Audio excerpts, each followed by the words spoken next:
По-настоящему зимняя погода была и в прошедшие выходные. Тем не менее, это не помешало дальнобойщикам выйти к площади Ленина в Якутске на митинг.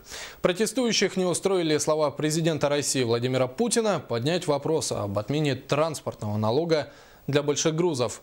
Водители по-прежнему настаивают на отмене сборов через систему «Платон». Виталий Абрамов продолжит.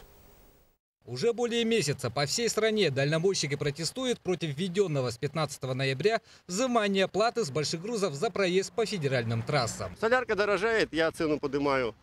Сейчас за эту плату вы думаете, что я все на себе понесу, что ли? Я включу эту плату в коммерсантку, они, конечно, многие будут возвращать. Некоторые разделят по 50%, некоторые все на себя возьмут. А они куда это денут? Они это, конечно же, все в продукты. И в этом есть своя правда. Сегодня протестующих поддержали коммунисты из местного регионального отделения КПРФ. Уже наша Компартия законопроект внесла отменить этот закон. Но отменить, пока не отменять Единая Россия, наша выступает за отмену этого налога. Теперь вспомним, почему же протестуют дальнобойщики. Сейчас водители должны платить рубль 53 копейки за 1 километр пути по федеральной трассе. С марта плата поднимется до 3 рублей и 6 копеек. Собранные средства будут уходить в дорожный фонд, откуда должны будут перенаправлены на ремонт самих трасс. Все это обусловлено большим ущербом от фур. Один проезд большегруза с разрешенной массой свыше 12 тонн равен по ущербу проезду 50 тысячам легковых автомобилей.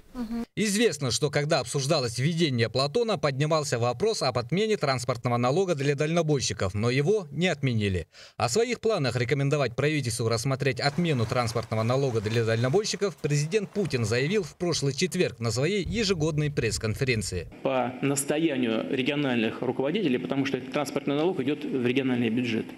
Но хотя бы для больших грузов, которые должны платить за пробег, надо это сделать.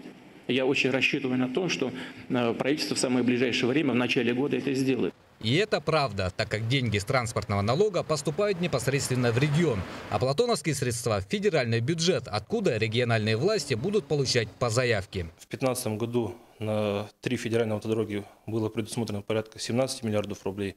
И на 2016 год планируем увеличение порядка 21 миллиарда рублей по 3 федеральным автомобильным дорогам. Так что отмена транспортного налога как бы палка о двух концах. Есть возможность, что регионы не смогут дополучить запланированных средств. Да и сам налог с фур в год составляет в среднем 40 тысяч рублей, тогда как дальнобойщики проезжают десятки и десятки тысяч километров.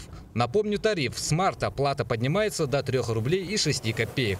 Остается применение сезонных патентов. Виталий Абрамов, Гаврил Дьячков, НВК Саха, Якутск.